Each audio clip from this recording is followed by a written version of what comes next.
Welcome everybody to a Wednesday at the Damage Report. I am Francesca Fiorentini in for Little John Iadarola, Little John yada yada yada. And as I mentioned, it is Wednesday, which means it's Big News Wednesday.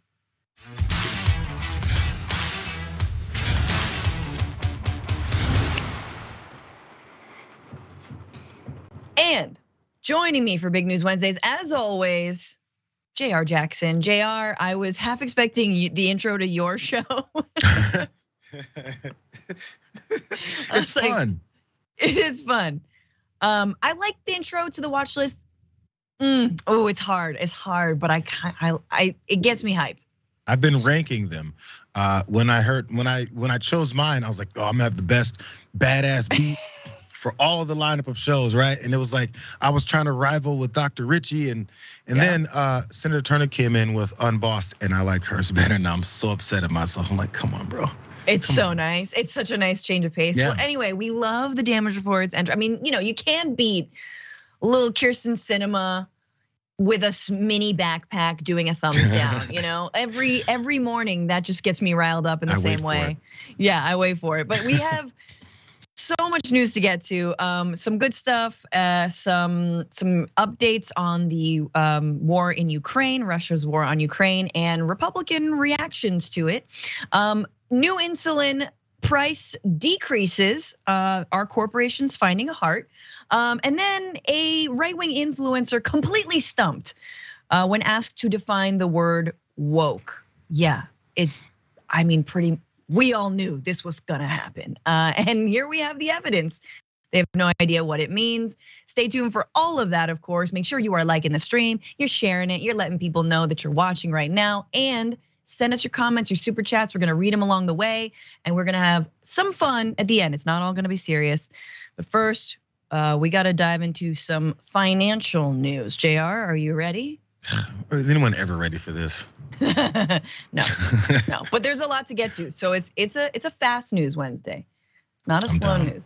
Because Jayar. Oh God. The news. Everyone was extra evil on Tuesday to be like, "Ooh, Jayar's coming on the show tomorrow." All right. Well, let's dig into this guy. Okay. So now that Silicon Valley Bank has been bailed out, the Justice Department and the Securities Exchange Commission would like to assess the damage. They want to know what the hell just happened and who was responsible. So they are opening an investigation into potentially the stakeholders and the people who were at the helm of SVB. The Federal Chair Reserve, Jerome Powell, has said the Fed will conduct its own inquiry into SVB's failure. And interestingly, Senator Elizabeth Warren, who we'll get to a little bit more later, said that Powell himself should recuse himself from the probe, citing the Fed's sheer support of the 2018 regulatory rollback. Remember, we're all looking at the regulations and the lack thereof. And so it's very interesting to see someone in government call out someone else in government for their complete conflict of interest and their ties to the very same regulations that could have led to this moment. But anyway, what are they going to look into? It's not exactly clear what's going to be found, but if you jump to graphic 3, an SEC spokesperson referred to questions to a Sunday statement from Chair Gary Gensler, who said the agency would be particularly focused on identifying and prosecuting any form of misconduct that might threaten investors, capital formation, or markets more broadly. An SVB investor on Monday filed a lawsuit against the bank's parent company, alleging, so this is someone who was invested in it, alleging that it violated shareholders' rights by failing to disclose its exposure to the Federal Reserve's interest rate hikes, which have been inordinately hitting the tech sector.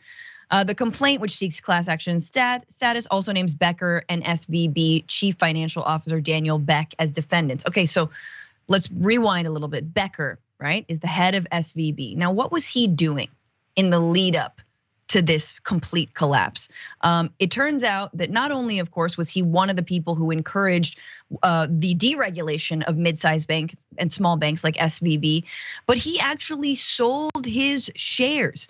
So late in February, as his bank's stock price began to dip, a trust he controlled sold $3.6 million in SVB shares. This is according to the SEC. So dude was offloading his own shares of a bank that he was trying to get the Fed to deregulate on. So he's trying to have it both ways. And as you heard from the class action lawsuit, others investors are like, look, I was the last on the phone tree, as we talked about. So I'm gonna sue you over that. But also, and this JR I think is interesting, gonna sue you over the idea that like, hey, I didn't think interest rates applied to me. I thought they just applied to first time homeowners who just, kind of wanna like tread water and, live a decent life. But me, a Silicon Valley investor, what? I thought the regulations prohibited me from having to, comply with interest rates. It's like, no, dude.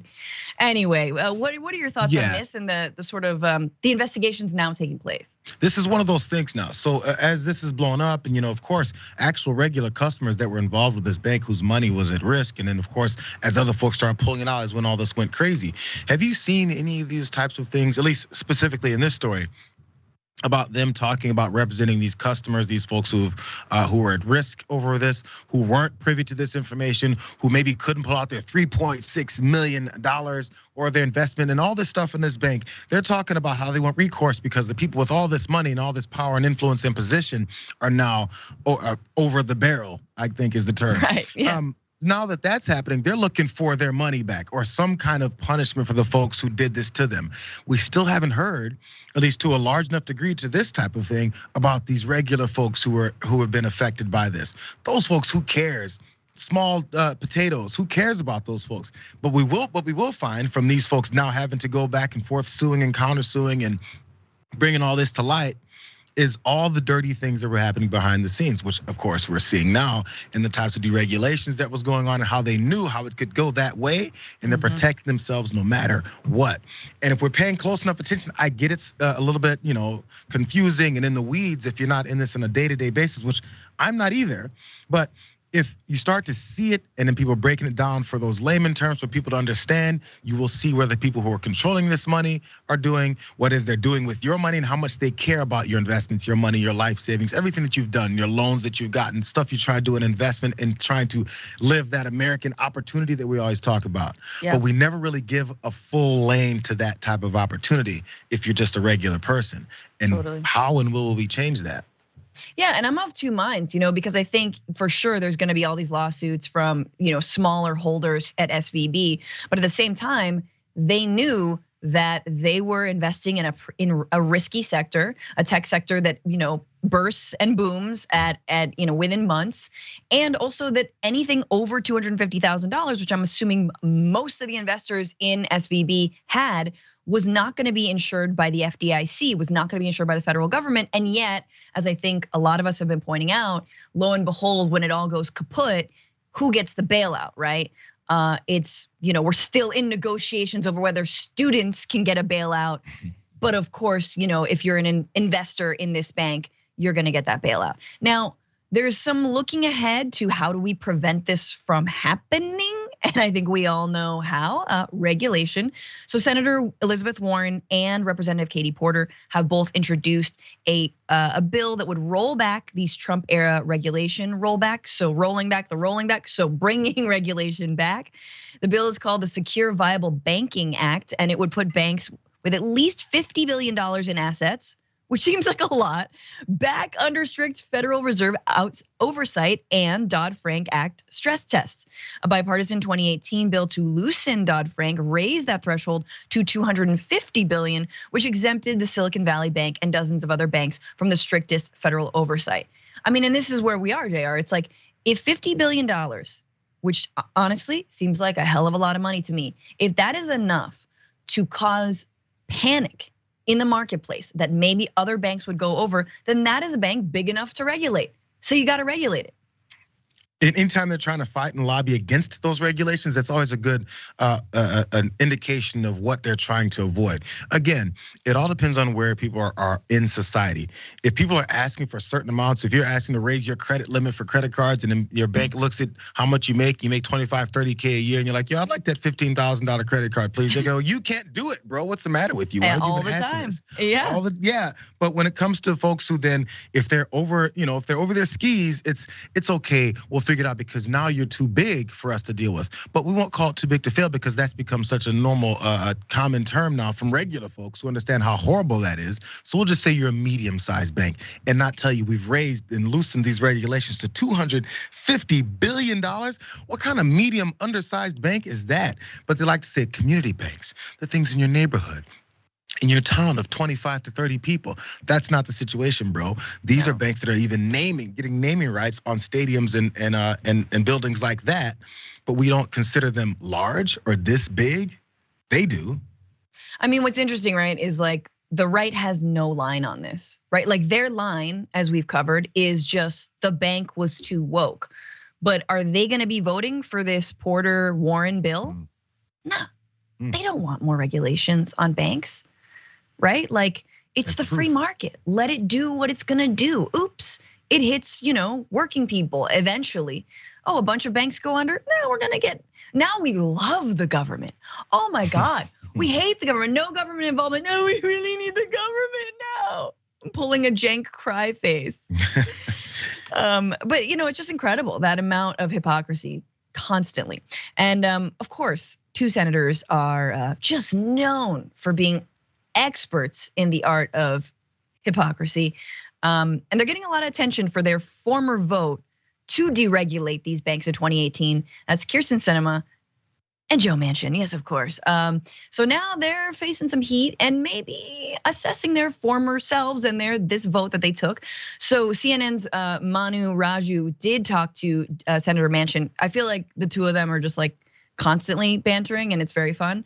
But so Manu, this is on Twitter, writes, I asked Manchin if he would vote the same way that he did in 2018, again, for rolling back these regulations on the Dodd-Frank rollback. Quote, oh no, you look at it differently now. You'd never thought this would have happened in the smaller banks. Asked if he's open to more regulations now. I'm open to making adjustments. Okay.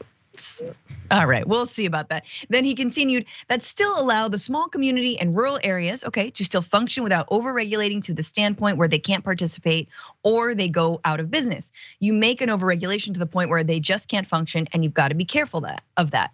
Manchin added it was not, however, a mistake to vote for the 2018 law, which is like, okay, all right. Not at the time, he said, arguing the changes were needed to help smaller banks that serve rural areas. I know they have to survive, he said. He said bank examiners should have raised red flags on SVB. Okay, let's just take this for parts. So yeah, we got to look out for the small banks, the rural banks. Look, I said this on Monday, I'm invested in a credit union. Like I like to support local banks. I don't want to see them go under. Which bank went under?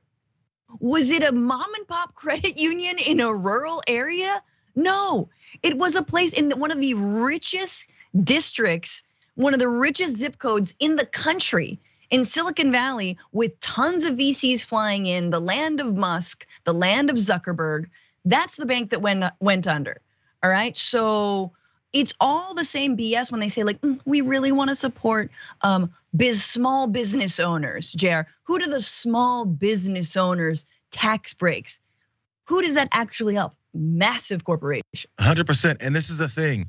Anytime people are seeing the fallout from this type of stuff, and I'm sure people are reading and trying to find out behind the scenes, what is it this means? What are they gonna do about this? It's always the next step. Senator Manchin just told you guys, just like they do whenever there's a mass shooting, a school gets shot up, and then they go, who could have seen it coming? Lone wolf, and then people say, so what are you gonna do? And then they start, spinning their wheels. Joe Manchin is in the middle of that same thing, because I wrote down a few things he said. Who could have seen this coming? He basically said, everyone could have seen this coming because we've seen it before, but he'll repeat that. So that means we're going right back to the starting point. He says he's open to making adjustments. What adjustments, Senator Manchin? How so? Because he's saying basically, I wouldn't do the same thing I did in 2018 because things are different now. So you would think he would then be against 2018's decisions. Instead, he said, no, actually, those bank examiners should have been all over it and pulling up those red flags.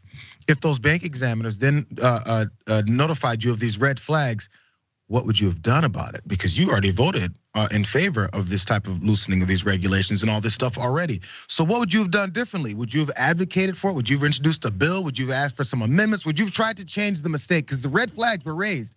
So after the fact of the red flags not being raised and the who could have seen it coming, you can always talk back and say, I would have done it differently, until someone says, so what are you gonna do now?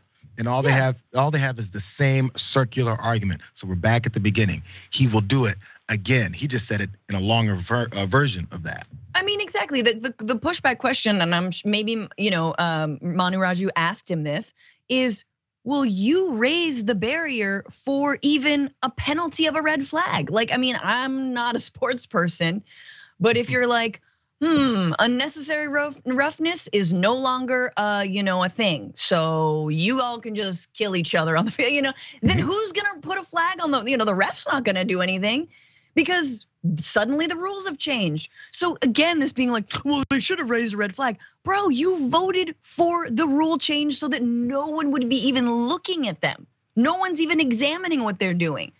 Because again, the threshold was raised to $250 billion. Which is like how many towns across this country have budgets way smaller than a $50 billion operating budget? Anyway, billion with a B. Billion. There's of course the other side of this, which is the tag team of awful, Senator Kyrsten Sinema, who also voted for this rollback and is now being hammered by Ruben Gallego, who is challenging her in that Senate primary in Arizona. He tweeted, "What's the difference between me and Kyrsten Sinema? When the bank lobby asked me to weaken banking regulations, I said no. When they asked Sinema, she asked how much and then voted yes. This is a consequence of choosing to side with Wall Street banks." And then he continued, "Kyrsten Sinema got the same info I did. In my mind, this is the most salient example of how we are different. I voted for Arizonans. Sinema voted for Wall Street bankers." I think that is, put that on a billboard, make ads about that, say that 1,000,000 times over, right? Because we know that, left, right, it doesn't matter. In Arizona being sort of a swing state, talk about the haves and the have-nots. Talk about the people who did favors for big banks and big money and people who sold you down the river, right? That messaging works so well. And so again, I know I'm getting texts from Ruben Gallego's team. I'm sure everyone is seeing it. Y'all, we should very much support his campaign and his efforts now. Because God, we need to get this woman out of power. Pay attention to what she's gonna be saying, because they like to say all these nice, very salient things when they're running and they're trying to get back into office. And then once they're back in, the money goes back to controlling them. How much have they been getting from these folks, and how much do they expect to then help them out in that next race? It's all they care about. So go back to what they're saying versus what they're doing, and let's not forget about what they're doing. We like to be stuck with what they're promising. What have they done? How many times have you been screwed over in these types of situations? That's what we have to remember, and that's why the billboard should be there, as you pointed out, Francesca. Absolutely. All right, I think we should move on. Of course, I missed a clip because I'm a genius at this job. We don't need that. Damn it, we don't need that clip. We don't need it. We got. All right, well let's pivot and switch gears and go into this. Pentagon's European command says the Russian airplanes targeted an unmanned American MQ-9 Reaper drone that was flying in international airspace over the Black Sea. The two Su-27 fighter jets conducted what the US calls an unsafe and unprofessional intercept with the US Air Force drone. They say one of the Russian jets struck the propeller of the US drone, which forced US operators to bring the drone down in international waters in the Black Sea. Now that came just after the Russian jets had dumped fuel on and flew in front of the drone in what the US side calls a reckless, environmentally unsound manner. The American military says the incident demonstrates a lack of competence on the Russian side, and the United States also says Russian pilots have engaged in a pattern of dangerous actions over the Black Sea, which the Pentagon says are dangerous and could lead to miscalculation and unintended escalation. The MQ-9 drone is made by General Atomics, and it's mostly operated by the US Air Force for long endurance, high altitude surveillance missions. The Pentagon says US aircraft will continue to operate in international airspace. Okay, thank you, newsman, for doing my job for me. There you had the whole story explained. But basically, it appears as if Russia did shoot down a US drone. And it was a fighter jet that shot it down. And currently the United States is trying to get back their drone, because that's a few schools right there. now in the Black Sea. We could use that money back here. Oh God. So this is Air Force General James Hecker explaining what happened. He says our MQ-9 aircraft was conducting routine operations in international airspace. It was intercepted and hit by Russian aircraft, resulting in a crash and complete loss of the MQ-9. The MQ-9 drone system, in case you're not familiar, is designed to collect intelligence and carry out reconnaissance missions and is manufactured by General Atomics Aeronautics Systems. The remotely piloted system can carry a combination of Hellfire missiles, Joint Direct Attack Munitions, or JDAMs. JDAMs, good God. Pentagon press spokesperson, US Air Force Brigadier General Pat Ryan declined to say if the drone was armed. Now, that I think is pretty key. However, this was international waters. And it does appear that the fighter jets were like kind of messing with this drone. Like they did dump fuel on it. And then it appears that the way that the drone actually fell was that one of the fighter jets like hit it and then it fell. So it might not have necessarily been downed on purpose. So let's just jump ahead to the Russian military's defense, Ministry of Defense said its two fighter aircraft did not come into contact with the US drone. In other words, it fell to its own death. In a statement posted on its official Telegram channel, the ministry said the drone was flying with its transponders off near the Crimean Peninsula when it went into, quote, unguided flight and then fell into the water. Okay. However, it does seem like it was deliberate. So there was a collision. Now, just so you guys remember, Russia did annex the peninsula of Crimea on the Black Sea. So this is all, they might say it's not international waters. They might say, no, that's ours. But what do you, Jayar? It doesn't appear that the United States is going to retaliate. But Ned Price, the State Department spokesperson, says they're engaged at senior levels. They're talking to them. They're shaking their finger vigorously. I'm trying to figure out how often these types of things happen. First of all, because there's always drones or we talked about the spy balloon over the United States and China and all that stuff. How often these types of things happen without it having so much media coverage or political implications, or then when we start to find politicians and pundits talk about these things so much that then go, because what I'm hearing as a direct result of this is not how did this happen, what is it, under what circumstances could this have happened, what kind of information was this drone potentially collecting or surveying or whatever reasons that it was there. I feel like none of that's really been discussed in depth because I guess it's too boring for everyone else. Instead, we have to talk about whether or not we should go into war, because that's all I'm seeing. Yeah. And people talking about, what would Ronald Reagan do? Stuff like that. That's where we go instead of talking about why. Because obviously the vast majority of us are not involved with the procedures going in this, why this drone is over those waters. Maybe even why that they consider the Russians aircraft shot it down or collided with it or whatever it was. All that information doesn't matter because all we're worried about is what are you gonna do about it? Look how weak everyone is. Mm-hmm. And that's where we boiled it all down to just that.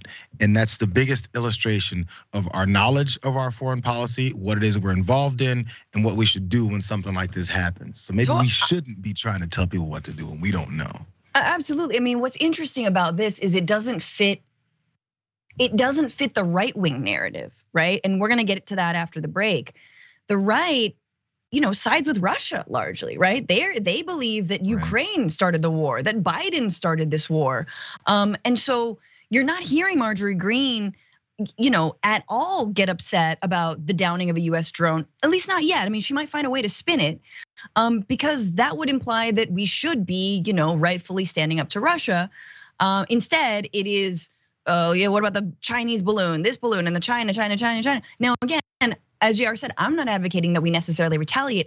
I'm like, yay, one less drone in the sky. To be totally honest with you, I don't want any drones, and definitely not armed drones. Which, if they're declining to say whether it was armed or not, it probably was armed. And so these are the kind of ridiculous things that can spin us out into a hot war. You could argue we are in a cold war vis-a-vis a proxy war vis-a-vis Ukraine between us and Russia. But here you have just like drones out there willy-nilly. How many drones are out there? How many drones could potentially start just a little spark that is necessary for a full-blown war? So I mean, I feel like we're in this moment where average Americans have no control over, hell, the military budget, number one, but two, definitely these armed drones that are flying out there. And yet we might be one day called up to fight a war that started because an unmanned drone got, fuel dumped on its head. Yeah, we always talk about the triggers that happened in history with wars and the small things that potentially happen and misunderstandings and all that.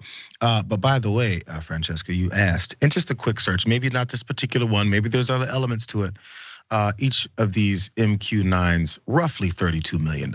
Stop it, come on. How many schools? I don't know, maybe a couple, I guess. Yeah, Christ. All right, well, we gotta take a break, but a little bit more on the Russia story after this.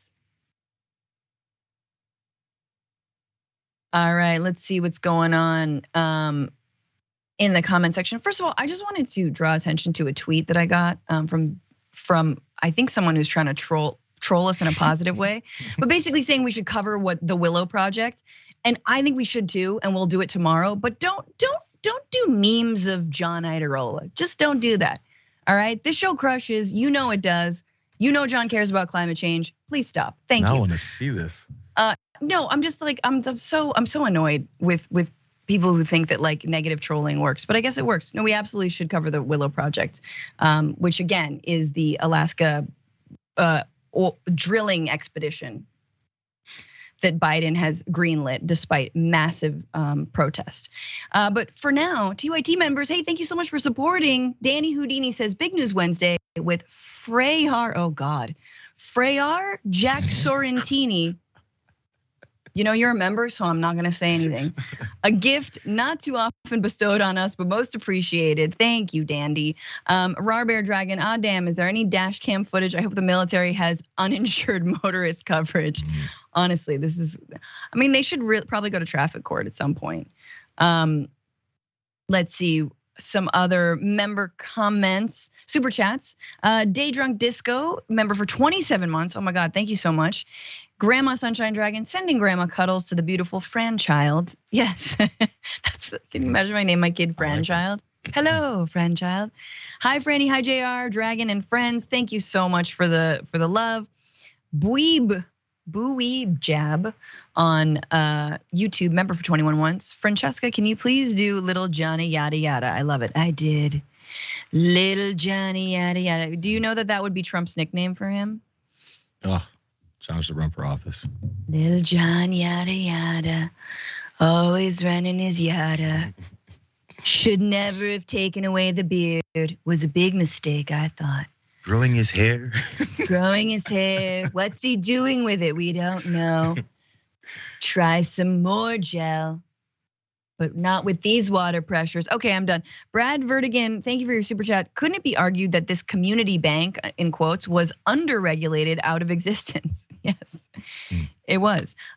I just want like too big to fail to be applicable to people. And honestly, it is. Like if you think of Trump, JR, that's what Trump is. Trump was too big to fail. He's been too big to fail his entire effing life. How many loans has he gotten? How many casinos has he tanked?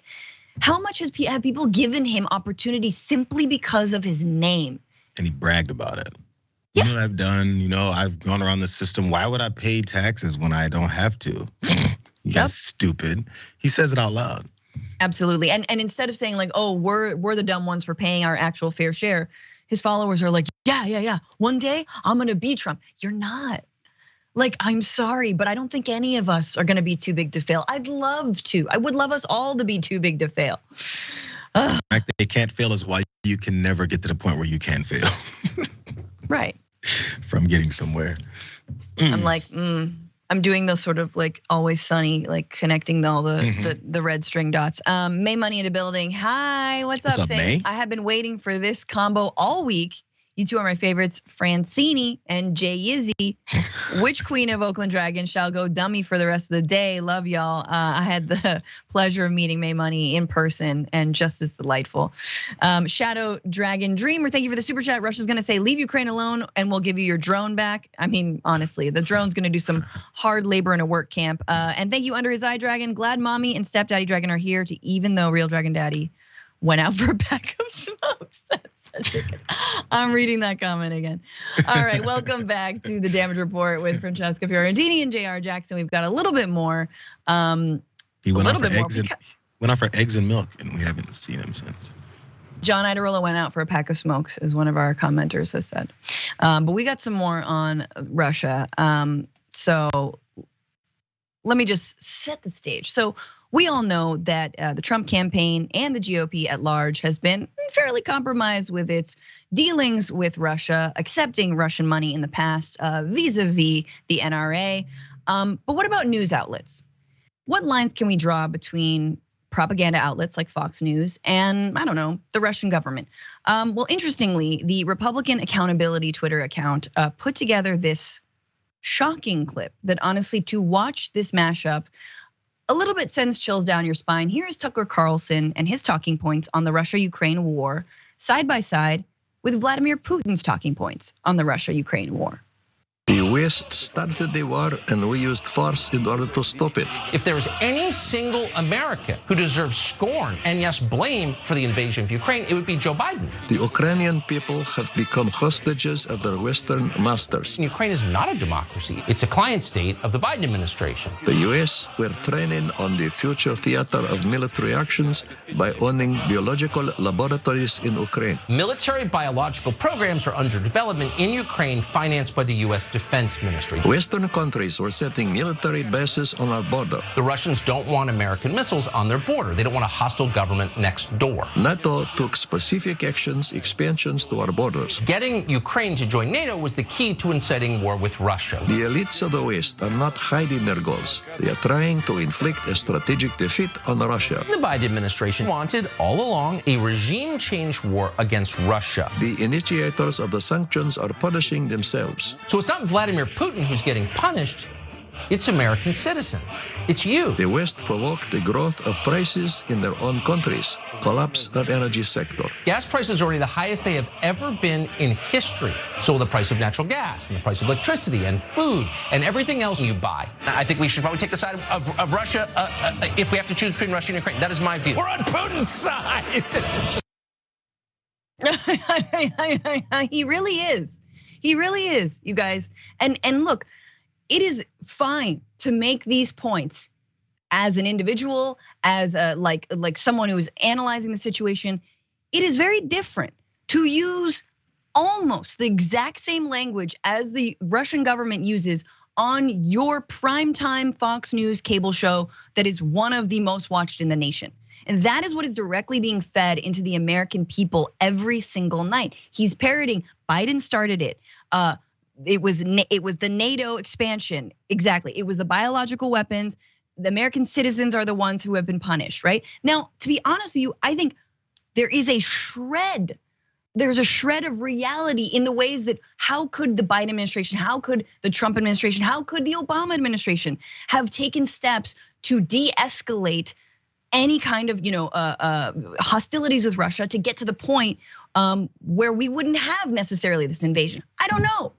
Again, Russia invaded Ukraine, y'all. Russia invaded Crimea first in 2014. So but it's fine to ask questions. It's very different to literally parrot what Putin is saying, and it sends chills down my spine because I'm like, okay, well, there's got to be some money on the table here. I'm trying to figure it out too, because this is the thing, and it's been across the board. I mean, it's not just Tucker Carlson. We saw it from the beginning, as these talking points were hitting. And it's the sad part. What I think, this is at least my speculation, it's still strictly based off of normal American presidential politics. So once Donald Trump was saying, "You guys know, if I was still in office, this stuff would have never happened," and then they have to now parrot that and say that because all they're worried about is then trying to reinsert their folks back into office so they can continue to carry out whatever policies that strip certain Americans of their rights, but then also help benefit other certain Americans financially over others and put this into place in that law. And they don't go even further than that. So even when it comes to an international conflict, who cares about understanding it? Who cares about actually telling the truth about how it started? All we care about is, since Trump is not in office anymore, here's an opportunity. This is not a well thought out intellectual argument. This is an opportunity for me to use this to then push my same home American political points to my audience so they can maybe vote a certain way. It starts and ends there, and it's the saddest part about this. And for folks who do understand it and then try and tell you the differences and the problems and the reasons behind the maybe America's part in this to a degree, then they go, oh my God, I don't understand that stuff. Or they just don't listen to it because we're too busy then talking about, well, if Trump was in office, Putin would be shaking in his boots. What kind of analysis is that? Who knows that? Did you interview Vladimir and be like, and Vladimir told me, and my name is Joe Schmo in Alabama, that he would be totally scared if Trump was still in office. He never would have done this. Probably wouldn't have, because he wouldn't want to disrupt his presidency and have all these arguments happening while he's there because he was his parrot. We saw it happen in Helsinki. You're totally right. Oh my God, that I can't. I mean, another moment that's stuck in my brain is that Helsinki meeting. Yeah, he wouldn't have. He would have behaved very differently had Trump been president. He would have just annexed all of Ukraine, and you wouldn't have done f all. And it reminds me, in terms of scoring political points, it reminds me under Obama when he did sign the Iran deal, right? What happened? Extremists in both Iran and the right here, Tom Cotton, freaked out. Hated Obama for doing any kind of diplomacy with Iran and only used it to score political points. No thought to, hey, we're de-escalating a situation, we're helping, disarm Iran, nuclear Iran, right? Or nuclearizing Iran.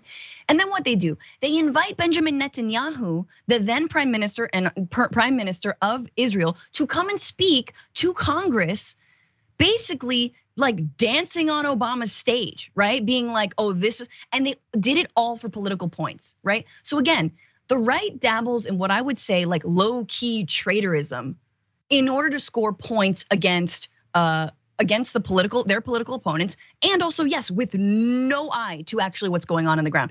Now, in news from worst man makes good point, Senator Lindsey Graham is hitting back against people like Tucker Carlson, like Marjorie Greene, like Matt Gaetz, and so many other Republicans who have absolutely given a pass to Russia for their aggression in Ukraine. And he's tweeted a thread that makes kind of some sense. He says, to those who believe that Russia's unprovoked and barbaric invasion of Ukraine is not a priority for the United States, you are missing a lot. He goes on to explain, I don't know if we have any of the other tweets, but he goes on to explain how this started. He even brings the receipts. He's like, look, in '94, in exchange for for Russia's recognition of Ukraine's sovereignty, meaning we're not going to invade you, they willingly gave up their nuclear weapons. Ukraine gave up nuclear weapons, which I think is a big, bold, and important move, right? And then Russia was like, tight, you don't have nuclear weapons, and we can invade. I mean, granted, it was 10 years later they invaded the Crimea, so. It is interesting to see this rift in some of, the on the right in terms of people who believe that Russia is actually a threat and those who do not.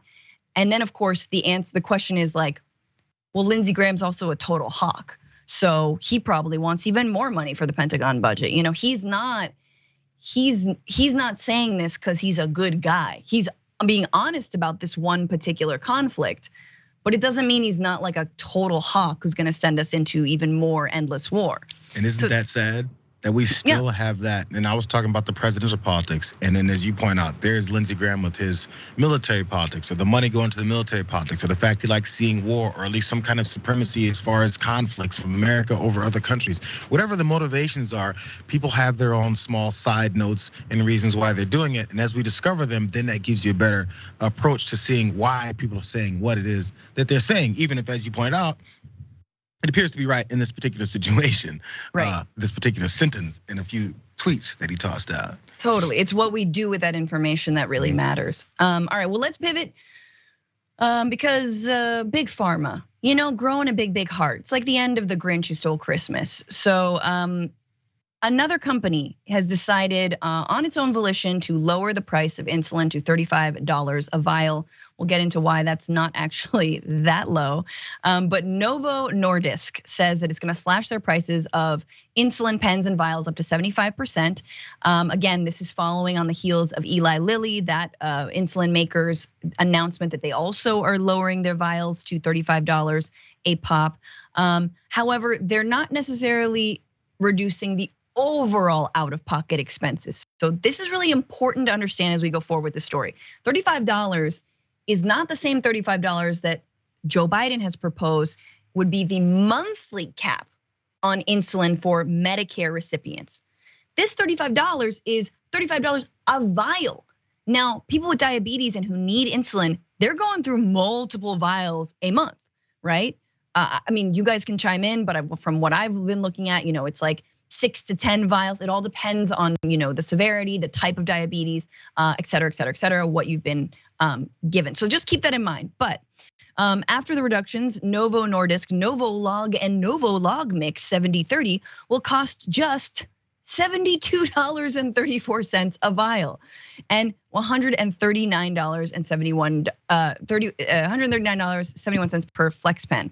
Also, the company is lowering the list price of Levemir and Novolin by 65% to $107 per vial and $161 per flex pen for Levemir, and to $48 per vial and $91 per flex pen of Novolin. So these are all different kinds of insulin meds and pens and whatnot. Now, again, I said the $35, that doesn't apply here, right? They're still like up to $70 a vial. And I know what you guys are thinking. If it's 75% that they've slashed by, holy crap, people were paying, upwards of $200 or more.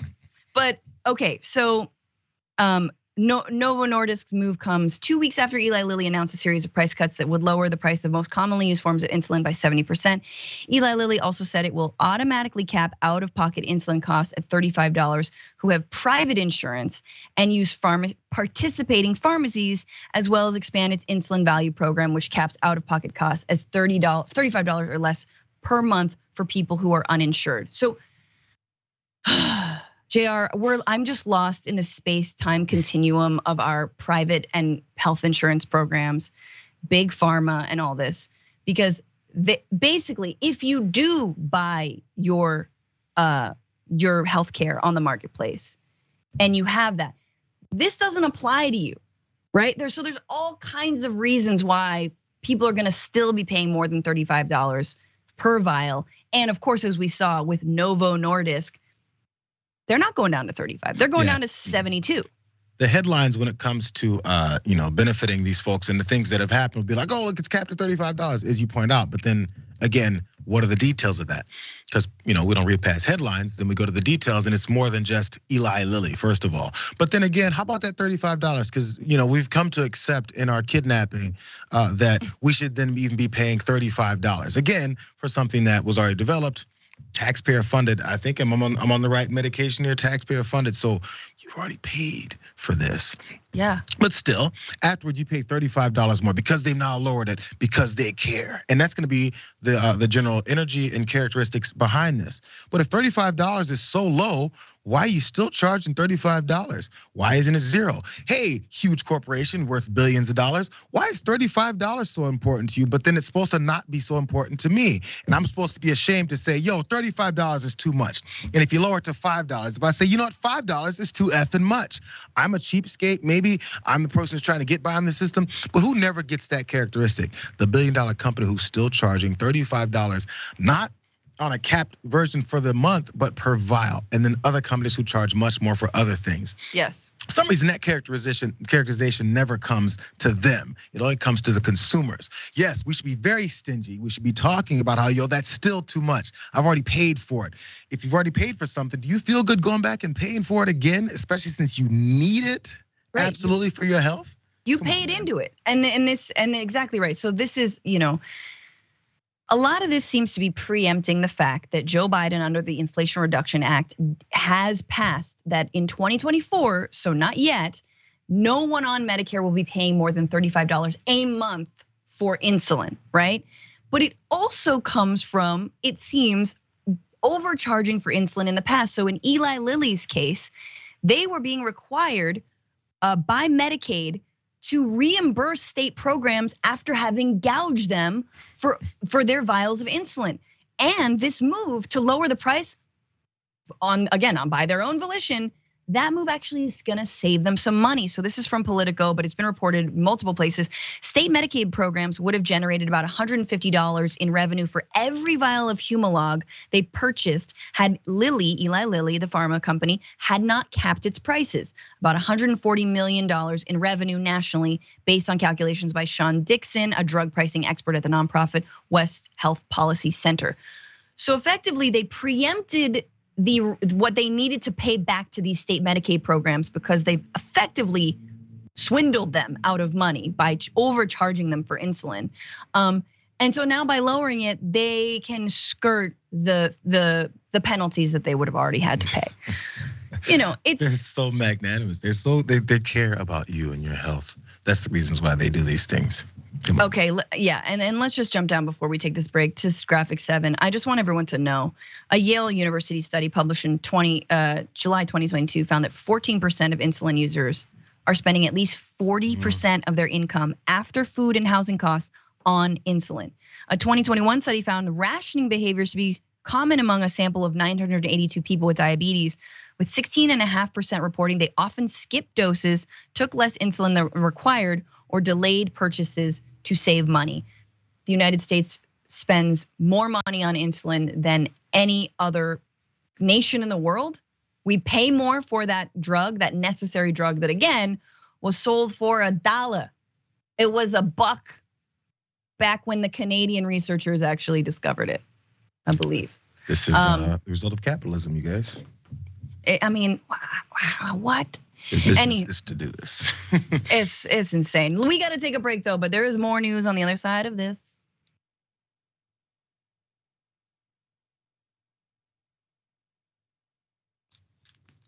All right, super chats, giving Under His Eye Dragon another shot at this because it's a great line. Glad mommy and step dragon daddy are here, even though real dragon daddy went out for a pack of smokes, which implies he won't come back, but I guarantee you he will be back. D Rocky, thank you so much for becoming a member at tier 2. Welcome everyone. You know you can join and get tons of perks. I'm like, when can you get the access to the top 10? I believe it's tier 2. Logan Lambert, member for 20 months on tier 1, says, can we just have Franny and Jayar take over TDR? Wow. Hopefully John's not watching. Oh, okay. Yeah, sorry. For some reason I thought John was in that mix. I thought it'd be like the 3 of us. I mean, just like. Oh, maybe my brain went to the wrong place. My bad. I thought this would take over. No, it was more. It was definitely some shade. It was a lot of. It was just us. Straw Hat Dragon, thank you for your super chat. Do I spy a Frantifa? Big News Wednesday. What a day to be alive. Yes. Viva la Frantifa. And Meredith Putvin, all flex pens are individually priced. There are 6 pens per box. That's more expensive. So you've got question marks behind those statements, and I wonder if folks can chime in, because that's insane if it's per box. What are we talking, like $100 per pen? All right, so our producer is saying it's correct. It's actually not by box, it's by pen, y'all. So why do we hate the sick in this country? Well, aren't we supposed, under Christian nationalism, Jayar, you would think maybe more people would be trying to act like they're, savior. But I don't remember Jesus rationing when he tried to, cure the lepers. He wasn't like, you know what, I'm gonna cure like that arm, but like your whole body, no. I'll cure that arm if you come back every month and give me $35 every time I touch it. I need a 4th home. My God. Let's check out what's going on Twitch. Dolores in Darkness subscribed to tier 1. Thank you so much for that. 34 sub streak for you. The Targeted Scapegoat subscribed with Prime says 25 months with TYT has made me empirically more smarter than I was 26 months ago. Thank you, Francesca Jayar and the purple hair dude. Purple hair dude. Who's purple hair dude? Is that someone on? Did John color his hair purple? Was it pink once? I thought it was something they were trying to get him to color his hair, and then they just. Oh, he did dye his hair purple. You're right. Oh God, that was a low moment. That was a low moment on John the show. don't do anything for you guys. He really will. Thirsty as hell. Barkley T, thank you for subscribing at tier 2. 29-month streak here, 29 months on a fantastic Tuesday. Hell yeah, except it's a Wednesday. It's a Joe Wednesday. And Burning Bush Dragon, isn't it though? I mean, if this guy's on Tuesday, then this can be a very long week for them. Oh, I just feel like it's Thursday already. Anyway, Burning Bush Dragon, I'm so glad to be part of a community that actually cares. Love all the TYT fam, agreed. And thank you for your subscription. 20 months going strong. DW Ryan 71 subscribed for 23 months and resubscribed just now. Hi, Fran and JR. It's my 23rd subversary. Happy subversary. Wow. Thank you. Let's see. Okay, let's see. Bernie the Kiwi Dragon, thank you for your super chat. Just for comparison, 1 pack of 5 pens of Noro. I don't have enough time to read this, so I'm gonna wait until the next break to actually talk about the pens, because that's insane. All right, more on the other side.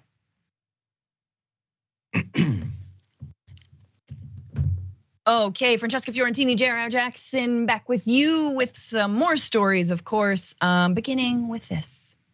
This afternoon in Federal District Court for the Northern District of Ohio, the state of Ohio has sued Norfolk and Southern over the February 3rd derailment and subsequent toxic spill that occurred near the village, in the village of East Palestine.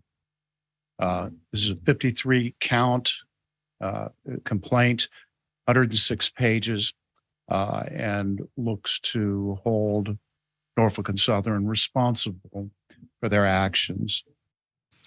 All right, so that was Attorney General Dave Yost of Ohio bringing a lawsuit against the rail company Norfolk Southern for that derailment in East Palestine, and then the subsequent burning of toxic chemicals, which they consulted no one about before they did it. So it is actually a 58-count lawsuit, according to the Washington Post, that was filed Tuesday in the U.S. District Court in Northeastern Ohio, seeking at least $75,000 in damages. I feel like we could go a little higher, but the amount will balloon because authorities are still calculating how much they've spent on the disaster. There we go. So how much local authorities have had to actually help with this cleanup. So this is still from Dave Yost. The fallout of this highly preventable incident may continue for years to come. There's still so much we don't know about the long-term effects on our air, water, and soil. So at least you got locals and folks standing up for the people of East Palestine. Notice how he wasn't drinking any water during that statement. And I'm very excited to see an official not do that stunt. But just some responses, and then I'll kick it to you, JR. So Norfolk Southern, they say, the company says they're committed to cleaning up the town, providing financial assistance to those affected. They're also aware of residents' concerns, including their long-term health, property values, and access to potable water. This is from Connor Spielmaker. Every day since the derailment, our goal has been to make it right for the people of East Palestine and the surrounding communities. We are making progress every day, cleaning the site safely and thoroughly, providing financial assistance to residents and businesses that have been affected, and investing to help East Palestine and the communities around it thrive. What do you think, JR? Well, I guess it's as with maybe the health issues that could be going forward after the spill, and folks that are still there that can't leave, being affected by it as we go into the future, which is unknown for now. Also, this is gonna will wait to be seen what it is that they're doing. Because again, when it comes to companies like this, we see the way the delay happened with just them getting there and doing something about it because they're thinking, yo, we don't know yet. And maybe that's the first problem. It starts with PR because again, this is a business. So if something like this happens, the first thought is how do we make sure this doesn't look so bad for us that it affects our business going forward? Right. I mean, F the spill, F the people. We're trying to make sure that this doesn't affect us further. That's number one on their list, again, because it's a capitalist society. So we have to make sure that we're making our money again on the back end of this. Whether or not they care enough about it or not, that has to be number one. So that's why they didn't show up until now. So then these are nice statements to say what they're doing and supporting the community financially and rebuilding and cleaning and doing all that. But then how, and if they don't understand it, which I guess it's not the folks that are cleaning up's fault, how do you know exactly how it's affected? We're still waiting and seeing, but you have to be able to say that if you're gonna be honest enough with folks around there, and then all the blame will continue to be on you. The onus will be on you to make sure that it's happening a certain way. And will they? We'll see. Remember Flint, I mean, that kind of just faded away. Did it ever get actually fixed? No one went to jail. No one served time. These are, I believe, criminal acts, and they're going to keep. Look, Norfolk Southern already has had another derailment. They are not committing to stopping the transfer of toxic chemicals. They're not committing to any meaningful consultation. They're not committing to adding new brakes that they know would actually stop derailments like this to their current rail system. And we're just kind of on a wing and a prayer, like, hey, I guess we hope that they do the right thing. And so, of course, you're gonna get a lawsuit thrown at you, because that is sort of how we do it in this nation, that we don't have regulations. We have after the fact lawsuits to try and make people whole. But of course, how much is gonna make you whole when you straight up can't drink your own groundwater?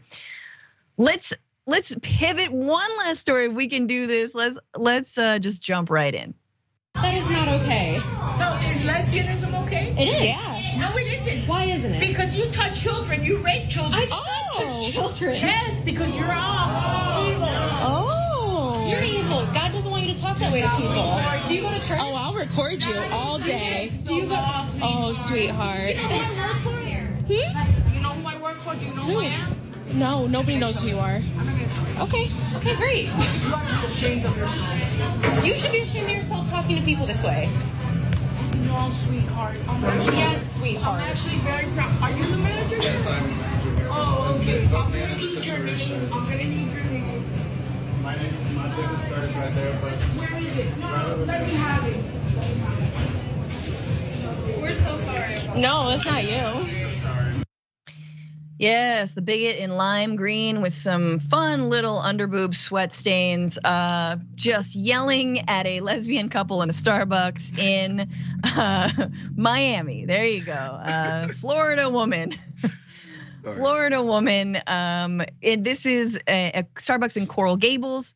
And she confronted a woman, Casey Uri, who posted this on TikTok. And she was with her girlfriend, Lauren Skirbeck. They were on their way to a cruise. And here you have a woman. And if you didn't hear what she said in the beginning, it was lesbianism is evil. You touch children. And their response was, no, we don't. Why would you say things like that? Jayar, this is what... Oh God, someone has been following libs of TikTok. Sorry, your thoughts. I'm glad she has her shoes to match the dress. That's the first thing I noticed. She does color coordinate, and I appreciate that. But again, this is the same thing we're talking about. This lady's now been weaponized to go out in the community. Sorry, I'm actually crying. To go out in the community and harass people, and she has this belief that folks are coming for her. I'm sick of these LGBTQ plus pushing their lifestyle on me. Bro, you're in the middle of a public place. You're in a restaurant you don't have to be in. Get your ass out if you don't want to see them sitting there. What kind of lifestyle have they been pushed on you from standing there? Dry shirts? Sorry. No, I think it's funny. It's also like really upsetting to me, because you touch children because you are gay is just, you've been watching Fox. That's all you've been watching. You've been watching libs of TikTok and Shia, whatever the hell her name is, saying they're evil, they hate us, that you've been watching Matt Walsh, and it's disgusting. And here you see people who do not have independent thought just regurgitating and regurgitating and regurgitating. And then she just looks like a human regurgitation. That does it for this portion of the show, y'all. If you are watching on linear, you can't no longer. But Francesca Fiorentini here and Jayar Jackson there will be back on YouTube with more. So don't go anywhere.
Hey, welcome back to the Damage Report with Francesca Fiorentini and Jayar Jackson. The aftermath. Let's get into some insulin pen knowledge, however. Bernie the Kiwi Dragon, reporting from the UK, says, for comparison, a pack of 5 pens of Noro Rapid wholesale cost in the UK is $36. After a markup on private insurance, or private meds, it's $64, but on the NHS, you apply for a medical exemption if you're diabetic, so you pay nothing, which makes sense. I don't know why you would get the medicine if you weren't diabetic. And then Meredith Pudvin, thank you for adding and thank you for the super chat. Most insurers don't allow you to break up boxes. So yeah, 6 pens in Novolog and Levemir boxes. And can we just revisit how much that was? So we're talking per pen, the Flex pen is $90 per pen. So if there's like 6, I mean, you're gonna spend $600 a box?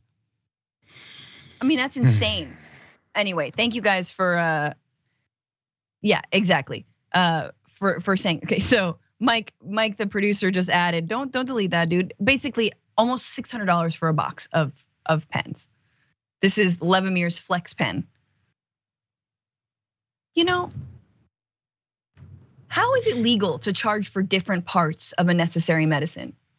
Like this is, again, you get your hospital bill and it's like, oh yeah, well we gave you the vaccine, but you know, the actual needle that cost, you know, $200. So anyway, with insurance, you're gonna pay about $130. Like this is so ridiculous.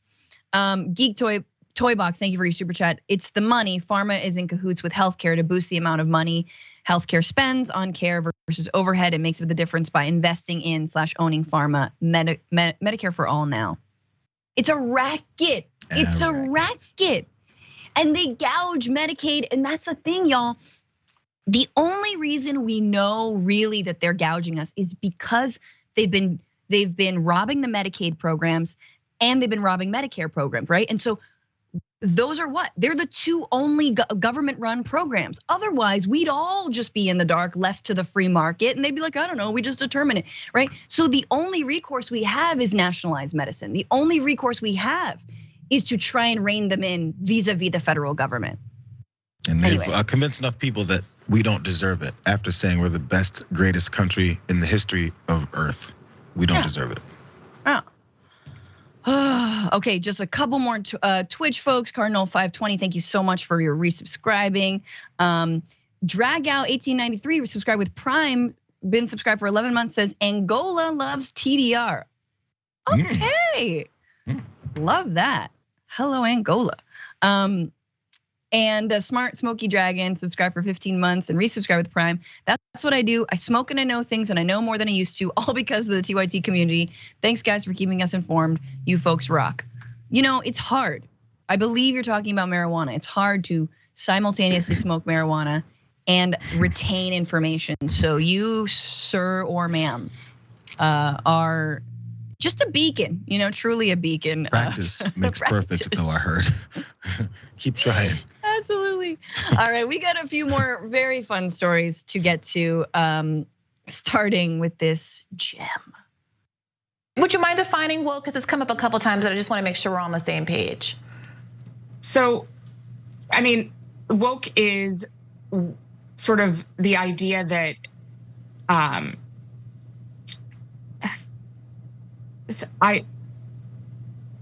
this is going to be one of those moments that goes viral. I mean, woke is something that's very hard to define, and we've spent an entire chapter defining it. It is sort of the understanding that we need to totally reimagine and redo society in order to create hierarchies of oppression. Sorry, it's hard to explain in a 15-second soundbite. Okay. Do we have the rest of that clip? Okay, let me just explain what then happens. So Brianna Gray, who's the host of Rising, then says, "Oh, we have time," and then gives this woman more time to explain what she thinks woke is and what do you guys think happens? Nothing. She cannot do it. That's Bethany Mandel. She is a conservative author. There she is being asked a pretty simple question from Brianna Joy Gray on the Hill show Rising. She obviously, we've been talking about this for a long time, JR. The right does not know what they're saying. They don't know what they're talking about.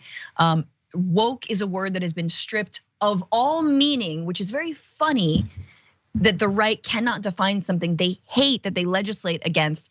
And there was a perfect example. God, I feel like she just needed to like call a friend or poll the audience. Yeah. She needs to look. Well, the poll in the audience wouldn't work either, because the audience that they've cultivated, which is the point I was going to get to, they've cultivated this group that they can make these declarations, these statements, these words that are very scary now. They make them very general, so that no matter what, you can apply it to anything, whatever it is that you're upset about. Maybe you are upset about, as we've talked about extensively earlier in the show, your medical care, your price of insulin, your medications, any of that stuff, doctor visits, all that stuff, to schools, to your job, to transportation, to your holdovers with when it came to air travel over the last year. Anything that angers you, that happens because of most likely deregulation or politicians that have taken the money from these types of things that would actually develop those types of things, it turns into woke. So no matter what it is that positions you've been put in by the very people who are calling everything woke, as long as you can blame it on that, you'll never blame it on them. Yeah. So whatever it is, it can be that. So when you actually ask them, what does this apply to? They can't say, because it needs to apply to everything. And it's hard to say that, again, as she pointed out, in a 15-second soundbite. I have to let you assume everything you're mad about is woke. Absolutely. I mean, and I think that this tweet encapsulates it pretty well. This is from Xavier Pope, who explains that the gobbledygook that the word woke has become now because of the right's attack on it. They write, the term woke went from a term Black people used to signal among us to be aware of white supremacy and systemic oppression, to it being used as a catch-all term, as a white grievance weapon of bigots defending and justifying that very same white supremacy and systematic oppression. That's exactly right. Perfect. So they can't even say it, because even saying it would allude to the fact that there is systemic oppression, right? But truly, and I've said this before, when the right says woke, all they mean is Black people. They're like, Star Wars has gone woke. Well, what do you mean? Well, they got a Black stormtrooper. Well, so okay, what? They just mean anything that is inclusion, anything where there are people of color, anything that there was a consciousness around race or around gender, around sexuality. Like they hate it, but they don't want to define it, JR, because the magic power comes from not saying it. It seems like a bad PR move that somehow still worked. If there's a bunch of folks in the room trying to figure out ways to convince their customers to buy something, whatever, in a normal business situation, they may run this by and go, hey, let's go with woke. And then someone who's smart in the room should have said, yo, listen, saying that people shouldn't be woke seems like that would be counterproductive to what we'd want people to believe, or what people would generally believe. Folks would generally probably say, yo, why is this group telling me to be asleep at the wheel? Why is this group telling me to nap on the job? Why is this group telling me to not be aware of my surroundings? It sounds like a predator. They want you to not know what's behind you. They want you to be in the dark when the panther's rolling up behind you and it's about to eat you. You're supposed to be aware of the dangers of your society and how it's coming for you. Yeah. And if there's people looking to protect you over that, then you're supposed to see that and endorse those folks. But instead, they flipped it on its head, and only strictly based off of partisan politics and those people I hate. Look, they disagree with you, therefore they're coming for you. It turns into, no matter what, if we target those people we've created a boogeyman out of, then suddenly, no matter what it is that's coming for the folks that we've convinced of this, they're gonna buy it. And man, they've pulled this. I'm not sure how many decades it's taken, but they definitely have these folks hooked into believing that their interests are somehow baked in the word woke, and therefore they shove their interests aside and say, "Yo, that's too woke for me. Right. I'd rather be asleep." And it's a shorthand for like diversity and inclusion, and I mean, it's just they don't have to use big words anymore. There's just a one line or just a one little syllable. And yes, to the point of being completely asleep and asking your audience and your constituents to be asleep. Behold, Ted Cruz's newest book. I'm sure there are others. Unwoke. i.e. asleep. How to defeat cultural Marxism in America. Cultural Marxism, y'all. Like, this is, what year is this? Why are we refighting the same fight? Why does this fool act like the Black Panthers are still around? As if that was even bad. Like, ooh, lunch programs. Oh, I thought you believed in armed citizens. No, not one Black American do it. Same thing every time. And by the way, anybody who would buy and pre-order, as he's also pointing out, order this book, what are they expecting to read from it? They're not gonna read it first, but what are they expecting to get from it? If you read this book, do you expect to then be able to figure out how to defeat cultural Marxism in America? What are you gonna do? Is there a blueprint in this book where you go out in the streets and you defeat cultural Marxism? First, you have to figure out what the F that is. Then you can go defeat it, I guess. You know what's so scary about all this, Jayar? It's white nationalism. Like, it truly is. Like, to make being against like wokeism, wokies or whatever, it is white nationalism. That's what it ends up being, because you are effectively against anything that would even mention or discuss race or gender or sexuality and effectively impose a monolithic identity on everyone. And that's the only identity that matters. And we have no history. In fact, we only want like our pure white Christian nationalist ethno state. That's what that is. So when you dabble in terms like that, know you're speaking on so much more. I have one more parallel. I draw one more parallel from the past. Since Ron DeSantis and his folks down in Florida don't want anything taught about our history and how we've gotten to the point in our systems and how it affects certain people in history and then always to this day. Reasons why these restrictions are going all the way up to college levels as he's pushing now, which he said he wasn't originally. The reasons is because if people learn about it, people know, then they're awake. And then they have no more argument left. And again, if you're suppressing education, here's the ironic connection still, because enslaved people weren't allowed to learn anything, because with knowledge, there is power to then doing something different. There's different approaches to it. So now the dumbing down of America stretches to anyone, to especially not learn about our past. And then they're uneducated on it. And then they're going about the world just following Ron DeSantis's lead. But they're talking about cultural Marxism, not folks like this who are looking for dictatorships and fascism and targeting their political enemies. All that stuff isn't on the table anymore. It's the cultural Marxism of people who would like for you to have your rights. Folks in wheelchairs, because it extends then to disabilities, education, all of this. All that is supposed to be just off the table. So it's even further than the racial divide of it. It goes to everything now. If you're mad at someone who isn't the stereotypical, what we call the best American, and that's where the white supremacy comes in, then you're woke. Yeah. All right, well, we need to talk about this man.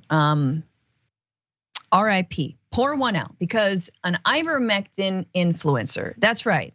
It is the year 2023, and I just said ivermectin influencer has died. That is right. He died, but not before spreading a lot of misinformation about ivermectin. There he is, Danny Lemoy. And I want y'all to know what his famous last words were that he texted to his Telegram followers, numbering over 140,000 of them. His last words were, "Happy Friday, all you poisonous horse paste eating survivors."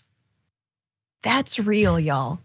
So every Friday, please wish everyone a happy Friday, all you horse paste eating survivors.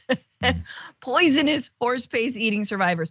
Okay, for real though, he died on March 3rd of, we'll talk about how he died.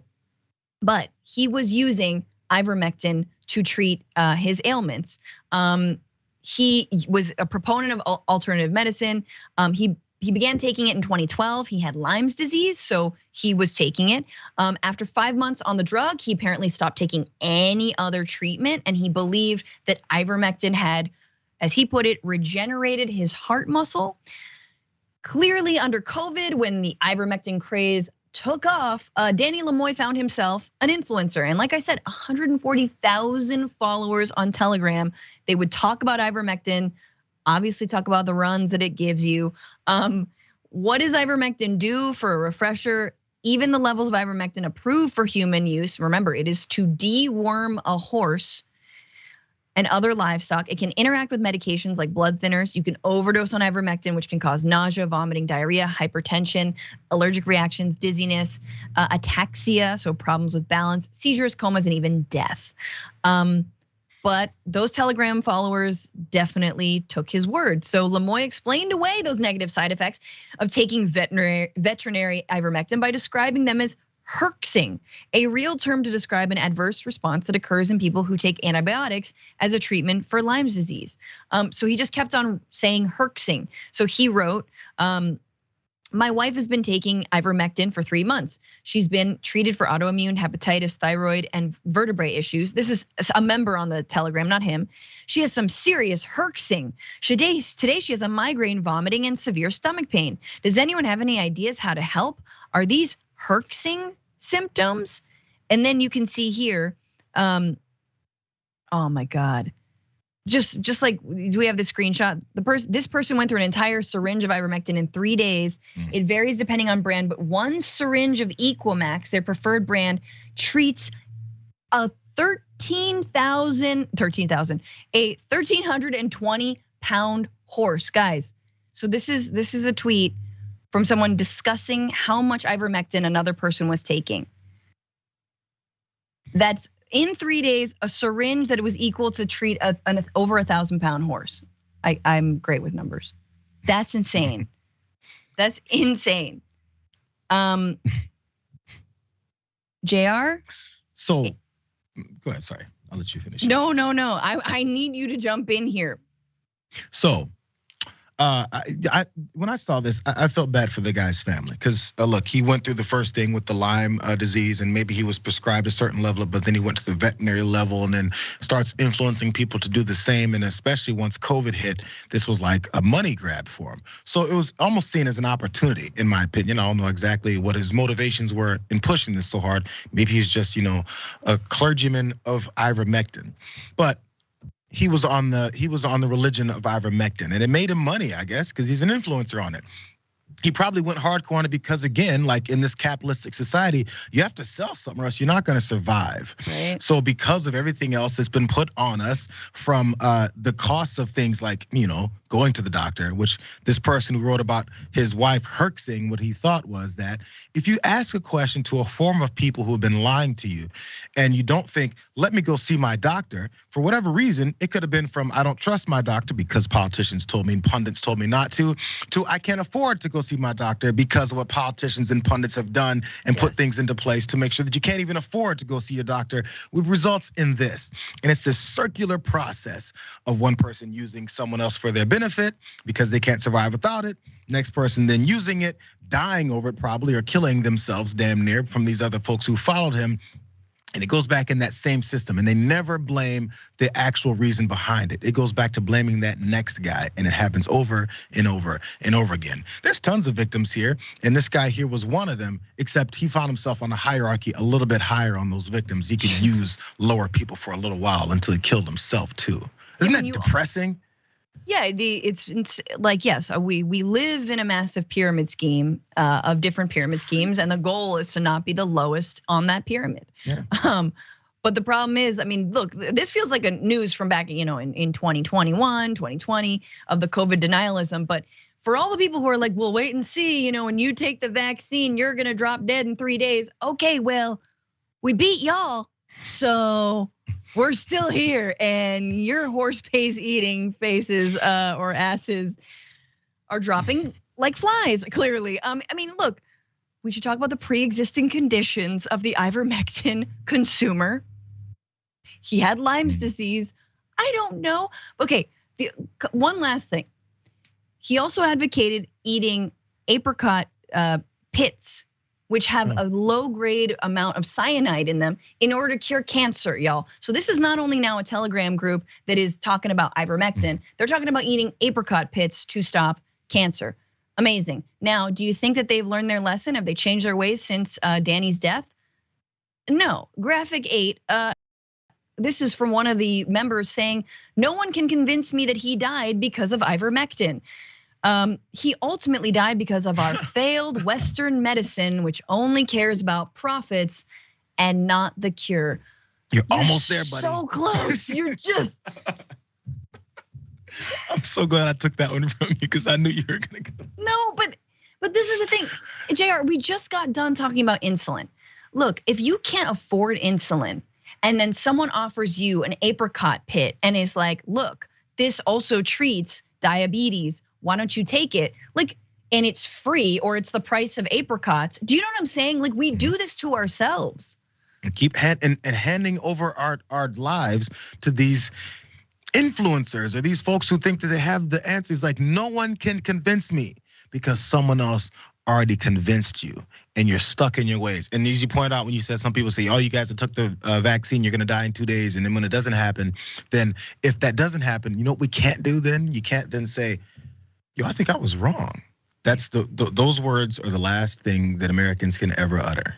No. All right, well, let's squeeze one more story in. Jump into this. Drew Barrymore types would probably call them all bigots when they're really just acting in accordance with their faith and, yes, their truth. Let me ask you about the negativity. How have you dealt with it? And what's an approach you take? What's your self-talk? What do you filter? Is this where feminism in 2023 has arrived? For women to be socially accepted today, they need to prostrate themselves to men who identify as women. But this, of course, isn't the first time the left has signaled subservience to left-wing ideology. It was bad enough when the kneeling was to Black Lives Matter, a corrupt neo-Marxist organization. But now women are supposed to be willing to give up all the gains they've made in business, in sports, and cheer for biological men taking their spots? Oh, the turfdom. Ooh, the turfdom, the fake turfdom, because she's not even a feminist. There you have Laura Ingraham reacting to Drew Barrymore, who had Dylan Mulvaney, who's a trans TikTok star influencer, got big off of a documenting her transition called 365 Days of Girlhood. It's a series.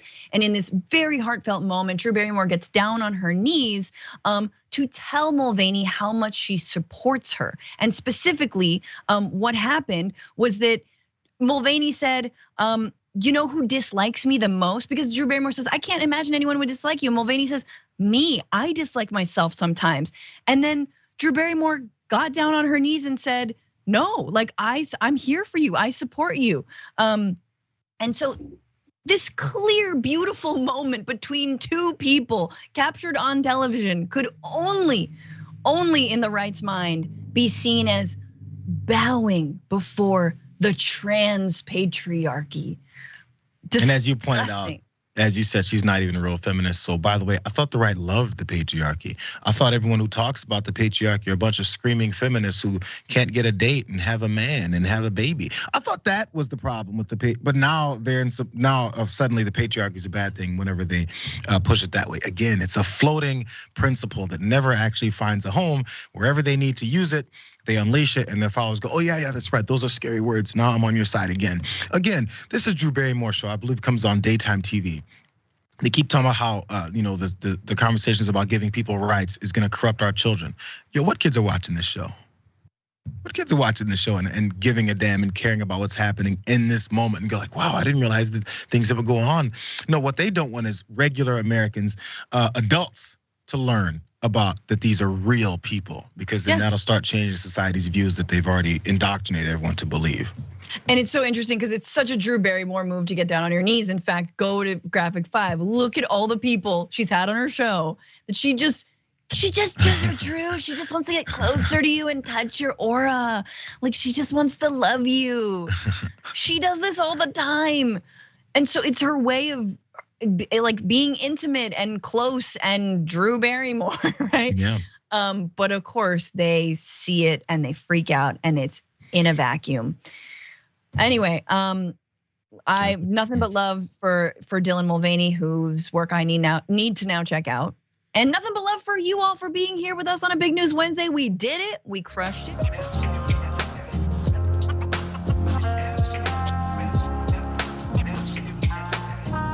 We're also doing, the She's the story of the woke lady, and there's more details. I can't wait to tell you. Damn it. All right. You got to just keep watching. And everybody follow me at Franny Fio, and The Bitchuation Room is my podcast if you like me. But I will be back tomorrow. Stay safe out there, stay sane out there, and slay out there. Bye.